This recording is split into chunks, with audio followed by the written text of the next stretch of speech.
القرآن المجيد والفرقان الحميد.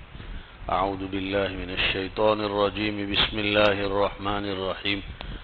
وَلَقَدْ أَرْسَلْنَا مِنْ قَبْلِكَ رُسُلًا وَجَعَلْنَا لَهُمْ أَزْوَاجًا وَذُرِّيَّةً.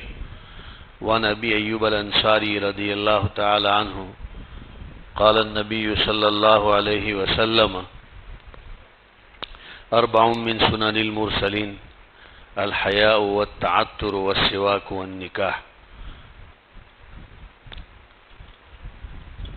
عزیز بھائیو، نکاح کی مجلس ہے، اس لیے نکاح کی مناسبت سے کچھ باتیں کر لی جائے. شریعت مطہرہ نے نکاح سے متعلق جو فضائل ارشاد فرمائے ہیں اور نکاح کی مشروعیت کہ کیا مصالح اور اس میں کیا فائدے ہیں، اس کا تذکرہ کر لینا چاہیے تاکہ جس شخص کی اور جس جوڑے کی نئی شادی ہو رہی ہے وہ بھی اس کا استحضار رکھے اور شادی شدہ معاشرہ بھی اس کو تازہ کرے تاکہ معاشرتی اور ازدواجی زندگی اسلامی طریقے کے مطابق گزرے.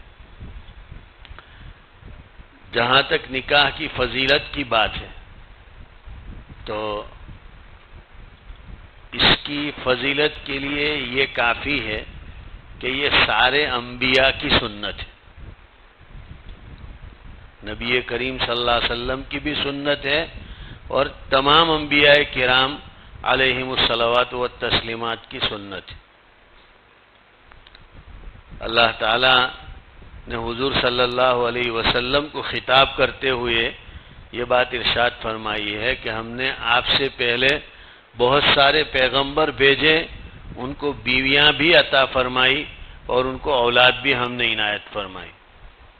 اور حضرت ابو سعید خدری حضرت ابو ایوب انصاری رضی اللہ تعالیٰ عنہ کی جو روایت میں نے پڑھی اس میں حضور صلی اللہ علیہ وسلم یہی بات سمجھا رہے ہیں کہ چار چیزیں ایسی ہیں جو سارے انبیاء کی سنت ہے، سارے انبیاء کا طریقہ رہا ہے.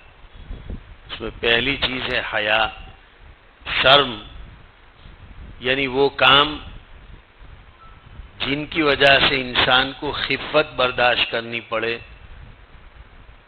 ذلت برداشت کرنی پڑے یا سزا جھیلنی پڑے، ایسے کاموں سے بچنا. یہ تمام انبیاء کا طریقہ ہے. خوشبو کا استعمال کرنا دوسری چیز، تیسری چیز ہے مسواک اور چوتھی چیز ہے نکاح. چنانچہ امام غزالی رحمۃ اللہ علیہ نے احیاء العلوم میں ارشاد فرمایا ہے نکاح کی فضیلت کتنی زیادہ ہے اور نکاح کی کتنی اہمیت اللہ تبارک و تعالیٰ کی نظر میں ہے. اس کو امام غزالی رحمۃ اللہ علیہ کی اس بات سے سمجھا جا سکتا ہے. امام غزالی رحمۃ اللہ علیہ فرماتے ہیں کہ اللہ تعالیٰ نے تفصیلی طور پر نام لے کر قرآن کریم میں صرف انہی انبیاء کا تذکرہ کیا ہے جن کا نکاح ہوا. جن انبیاء کا نکاح ہوا ان کا نام لیا ہے، یا یوں کہیے کہ جن انبیاء کے نام قرآن کریم میں لیے گئے ہیں وہ سب شادی شدہ تھے. حضرت یحییٰ علیہ الصلوۃ والسلام کے متعلق قرآن کریم نے یہ ذکر کیا ہے کہ وہ کان حصورا ونبیا، عورتوں سے بہت زیادہ دور رہنے والے تھے. اس پر امام غزالی نے لکھا ہے کہ ان کو بیوی سے ملاقات کا موقع اگرچہ نہیں آیا لیکن نکاح تو حضرت یحییٰ کا بھی ہوا تھا، اور حضرت یحییٰ علیہ الصلوۃ والسلام نے نکاح کیا ہی تھا اگلے انبیاء کی سنتوں کی اتباع کی غرض. اور سیدنا حضرت عیسیٰ علیہ الصلوۃ والسلام کا قرآن نے نام لے کر تذکرہ کیا ہے، اگرچہ آسمانوں پر اٹھائے جانے تک تو ان کا نکاح نہیں ہوا ہے، لیکن یہ ہمارا اہل سنت والجماعت بلکہ تمام اہل ایمان کا عقیدہ ہے کہ حضرت عیسیٰ علیہ الصلوۃ والسلام قیامت سے پہلے دنیا میں تشریف لائیں گے. اس وقت ان کی شادی بھی ہوگی اور ان کی اولاد بھی ہوگی. تو اس سے نکاح کی اہمیت و عظمت کو سمجھا جا سکتا ہے. اللہ کی نظر میں اس کی اتنی وقعت ہے کہ فقط ان انبیاء کے نام عیسیٰ ہو، موسیٰ ہو، ایوب، یونس، ہارون، سلیمان وغیرہ جن انبیاء کا تذکرہ کیا وہ سب متأہل اور شادی شدہ تھے۔ جہاں تک نکاح کے فوائد ہیں جو بہت اہم ہے کہ اس کو ذہن میں رکھا جائے، نکاح کیوں کیا جاتا ہے، اسلام نے نکاح کو کیوں مشروع کیا ہے، یہ مقاصد ذہن میں ہونے چاہیے۔ نکاح کا سب سے پہلا مقصد ہے عفت اور پاک دامنی کا حاصل کرنا۔ نکاح کی وجہ سے انسان خود بھی اور جس عورت کے ساتھ اس کا نکاح ہوتا ہے وہ بھی، یعنی میاں بیوی دونوں شرمگاہ کے حوالے سے ہونے والے گناہوں سے محفوظ ہو جاتے ہیں۔ احادیث کے اندر اس بات کو ذکر کیا گیا ہے، مشہور حدیث ہے، نکاح کے خطبوں میں ہم سنتے رہتے ہیں، یا معاشر الشباب من استطاع منکم الباءۃ فلیتزوج فإنہ اغض للبصر واحسن للفرج، کہ جو نوجوان طاقتور آدمی بیوی کو خرچ دینے کا اہل ہو، خرچ دینے کی طاقت رکھتا ہو، اس کو ٹھہرا سکتا ہو، اس کا نفقہ برداشت کر سکتا ہو، تو اس کو تو ضرور نکاح کرنا چاہیے، کیونکہ نکاح کی وجہ سے نگاہیں آدمی کی پاک ہو جاتی ہے اور شرمگاہ بھی اس کی محفوظ ہو جاتی ہے۔ اور حضرت انس رضی اللہ تعالیٰ عنہ سے روایت ہے، حضور صلی اللہ علیہ وسلم نے فرمایا اذا تزوج العبد فقد استکمل نصف الدین فلیتق اللہ فی النصف الباقی، کہ بندہ مومن جب نکاح کر لیتا ہے تو اس نے آدھا دین محفوظ کر لیا، اب باقی آدھے دین میں اللہ کا خوف اس کو سامنے رکھنا چاہیے زندگی میں۔ امام غزالی رحمۃ اللہ علیہ نے اس پر لکھا ہے کہ اصل میں انسان کا دین جو خراب ہوتا ہے اور انسان جو گناہوں میں مبتلا ہوتا ہے، اس میں بنیادی طور پر جو چیز کار فرما ہوتی ہے، جو سبب ہے بنیادی انسان کے دین کے خراب ہونے کا اور گناہ میں مبتلا ہونے کا، وہ یا تو شرمگاہ کی خواہش کو پورا کرنا ہے یا پیٹ کی خواہش کو پورا کرنا ہے۔ انسان گناہ کرتا ہے یا پیٹ بھرنے کے لیے یا شرمگاہ کی شہوت کو پورا کرنے کے لیے۔ جب شادی ہو گئی مرد اور عورت کی تو حلال طریقے پر وہ اپنی اس خواہش کو جو فطری طور پر مرد اور عورت میں ایک دوسرے کے ساتھ تعلق کے حوالے سے ہوتی ہے، حلال طریقے پر، جائز طریقے پر، بلکہ عبادت کے طور پر ثواب اور اجر حاصل کرتے ہوئے پورا کر سکتا ہے، تو اس حوالے سے گناہ سے وہ محفوظ ہو گیا تو آدھا دن اس کا سلامت ہو گیا۔ اس لیے اب پیٹ کی خواہش پورا کرنے کے لیے، کھانے اور پینے کے لیے اور لقمہ حاصل کرنے کے لیے کسی گناہ کا ارتکاب نہ کرے، حرام کمائے اور روزی سے بچنے کا اہتمام کرے، یہ اس حدیث کا خلاصہ ہے۔ تو نکاح کا اہم ترین مقصد ایک یہ ہے کہ انسان خود اپنے آپ کو بھی شہوت کے حوالے سے ہونے والے گناہوں سے محفوظ کرے اور اپنی بیوی کو بھی شہوت کے حوالے سے ہونے والے گناہوں سے محفوظ کرے۔ اور نکاح کا دوسرا مقصد ہے نسب کی حفاظت، اور نسب کی حفاظت کے ساتھ ساتھ اس میں اولاد کی تربیت بھی آ جاتی۔ جن قوموں نے نکاح کا رواج اپنے درمیان سے ختم کر دیا، یورپ، افریقہ اور امریکہ کے ممالک، اور وہاں کی جو باشندے ہیں چاہے گورے ہوں جو ہے کالے ہوں، انہوں نے جن وجوہات کی بنیاد پر اپنے معاشرے کے اندر سے نکاح کو خارج کیا، اور یہ مصیبت مغرب کا یہ کلچر اور تہذیب اب آہستہ آہستہ ہمارے یہ جو بر اعظم ہے ہندوستان وغیرہ کا علاقہ، یہاں بھی آ رہا ہے، اور غیروں میں سے یہ ہمارے بھی بعض بد دین یا دین بیزار نام کے مسلمانوں میں بھی یہ کلچر آنے لگا ہے، لیو ان ریلیشن شپ میں رہنے کا، نکاح کے بغیر لڑکا لڑکی ایک ساتھ رہتے ہیں ایسے جیسے میاں بیوی رہتے ہیں تاکہ ایک دوسرے کو پرکھے۔ تو اس کا نتیجہ کیا ہوا ہے؟ آج یورپ اور امریکہ میں ایسی لا تعداد اولاد ہے، ان کو بھی پتا نہیں ہے کہ ان کا باپ کون ہے، اور جس کے سر پر باپ کا سایہ نہیں ہوتا ہے، جس کا کوئی باپ نہیں ہوتا ہے، اس کا کوئی مربی نہیں ہوتا ہے، یہ وہ اولاد زنا ہے جو دنیا کے اندر فساد پھیلاتی. زنا کا لازمی نتیجہ ہے خرابی اور فساد اور تباہ کا ہونا. اس کی بنیادی وجہ یہی ہے کہ زنا کے نتیجے میں پیدا ہونے والے کی تربیت کرنے والا کوئی نہیں ہوتا ہے. جبکہ شادی ہوتی ہے تو فخر کے ساتھ اس بچے کی نسبت مرد بھی اپنی طرف کرتا ہے کہ میرا بیٹا ہے یا میری بیٹی ہے، اور عورت بھی فخر اور عزت کے ساتھ اپنی طرف اس کی نسبت کرتی ہے کہ ہاں اس کو میں نے جنا ہے اور فلاں میرا شوہر ہے. اور وہ ماں باپ پھر اس بچے کی تربیت کا بھی خیال رکھتے ہیں، تو اس میں نسب محفوظ رہتا ہے، اولاد کی تربیت ہوتی ہے اور اس کی وجہ سے معاشرہ اچھا اور صالح بنتا ہے.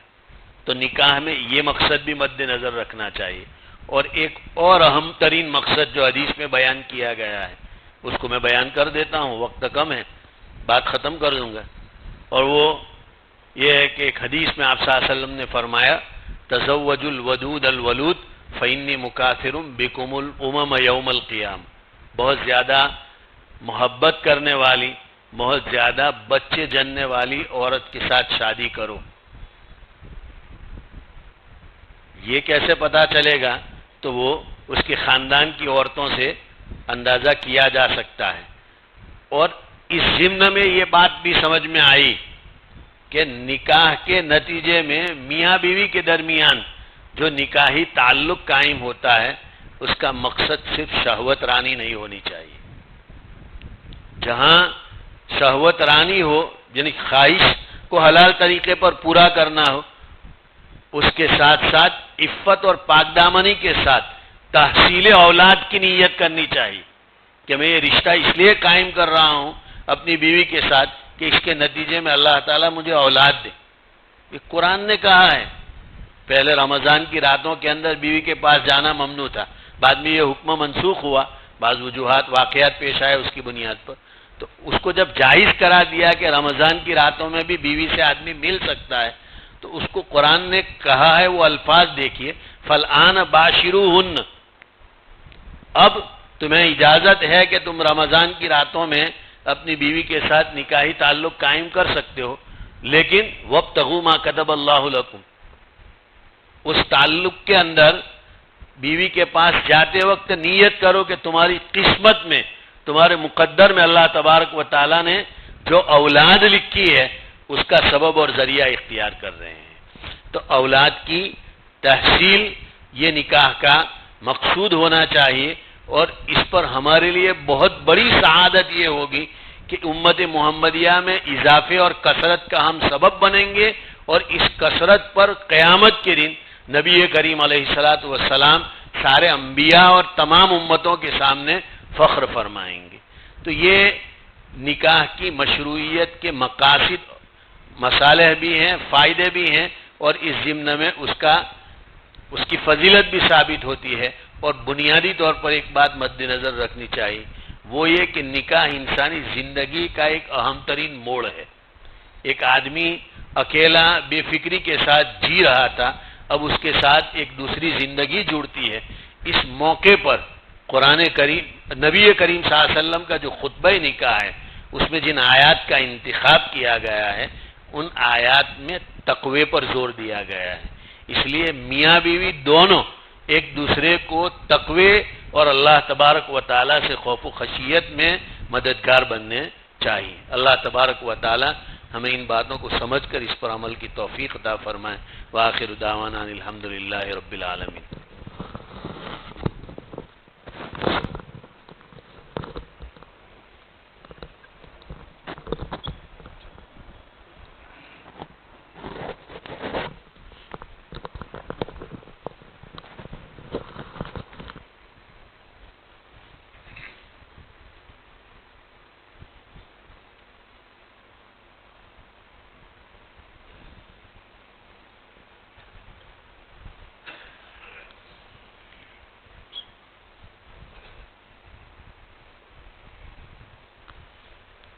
محبوب بھائی نکاح پڑھا دوں؟ آپ کی بچی ہے رومانہ. الحمد لله نحمده ونستعينه ونستغفره ونؤمن به ونتوكل عليه ونعوذ بالله من شرور أنفسنا ومن سيئات أعمالنا. من يهده الله فلا مضل له ومن يضلل فلا هادي له. ونشهد أن لا إله إلا الله وحده لا شريك له. ونشهد أن سيدنا ومولانا محمدا عبده ورسوله صلى الله تعالى عليه وعلى آله وأصحابه وأزواجه وذرياته وبارك وسلم تسليما كثيرا كثيرا. أما بعد فأعوذ بالله من الشيطان الرجيم. بسم الله الرحمن الرحيم.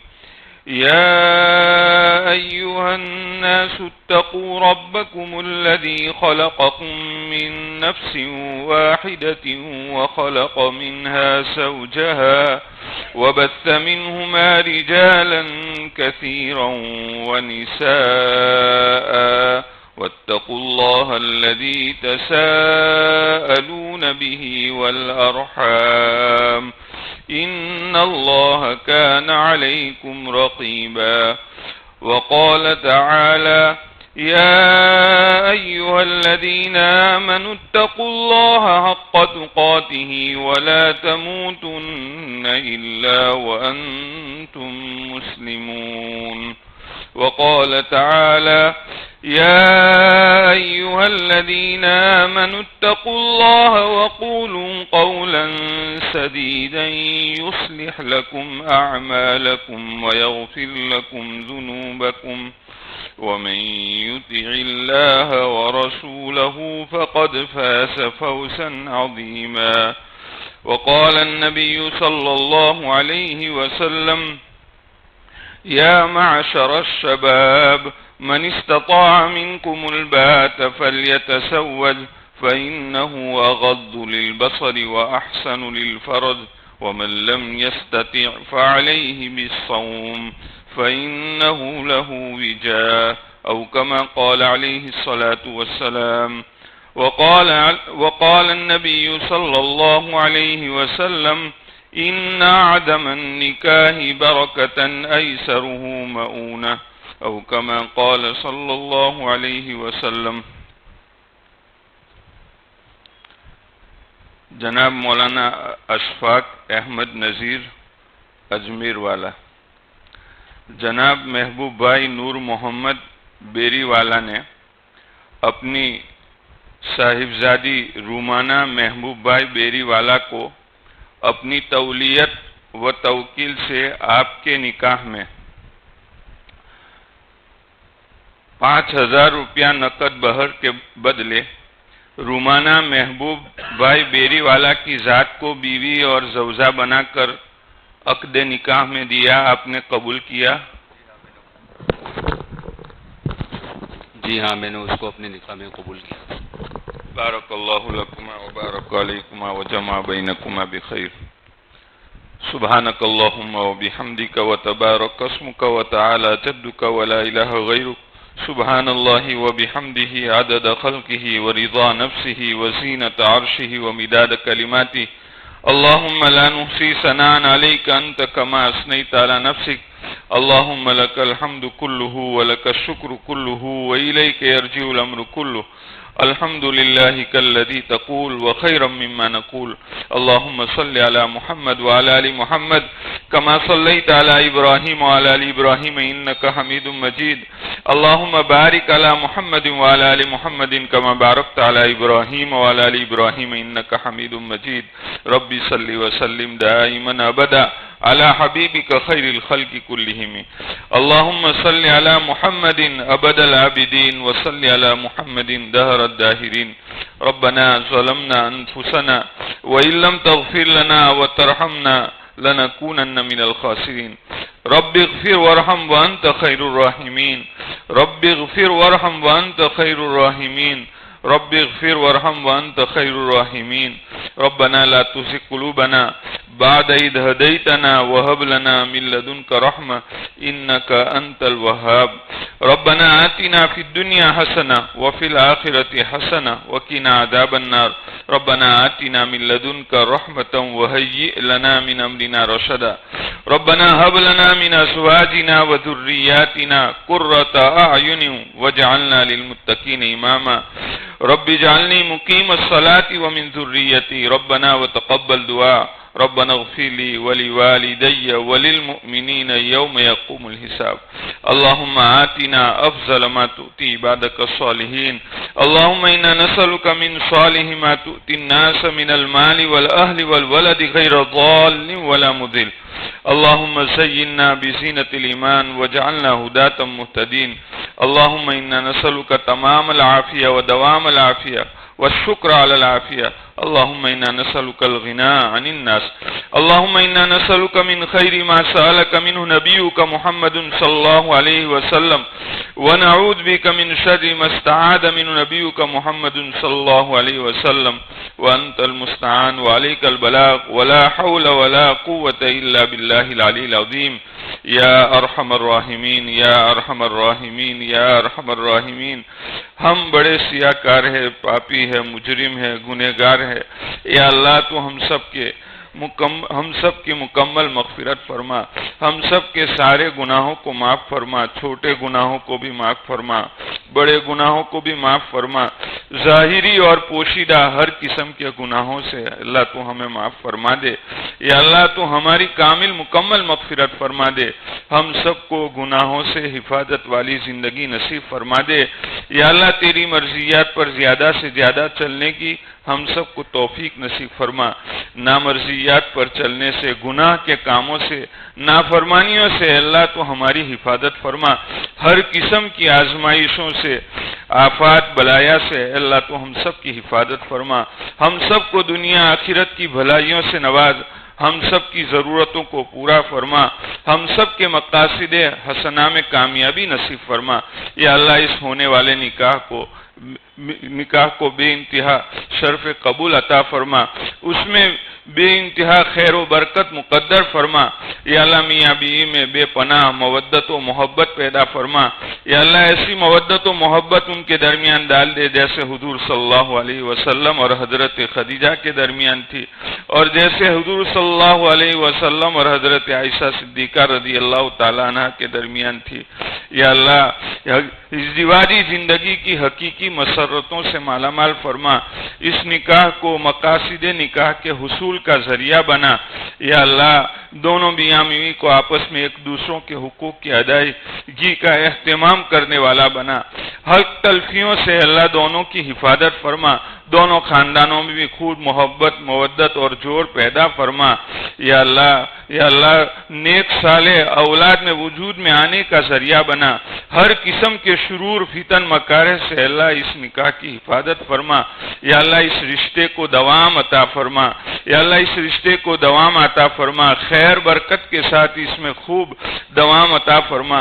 یا اللہ آج تک تجھ سے مانگ کر ہم محروم نہیں ہوئے، اللہ تو ہمیں محروم نہ فرما، اپنا خصوصی فضل ہمارے ساتھ شامل حال فرما، ہماری مدد فرما، دستگیری فرما، ہماری جو بھی پریشانیاں ہو مسائل ہو اللہ تو عافیت سہولت کے ساتھ حل فرما دے۔ یا اللہ تو ہماری قدم قدم پر نصرت فرما، مدد فرما۔ یا اللہ تو ہم سب کو موت سے پہلے موت کی تیاری کی توفیق نصیب فرما۔ یا اللہ وقت پر حسن خاتمہ کی دولت سے مالا مال فرما، برے خاتمے سے ہم سب کی حفاظت فرما۔ یا اللہ دنیا آخرت کی تمام بھلائیوں سے مالا مال فرما، اپنی کامل رضا نصیب فرما، اپنی محبت نصیب فرما، اپنی ذات عالی کے ساتھ تعلق نصیب فرما۔ یا اللہ تو اپنے فضل و کرم سے ہماری دعاؤں کو حضرت رسول اللہ صلی اللہ علیہ وسلم کے صدقے تو فعل میں قبول فرما۔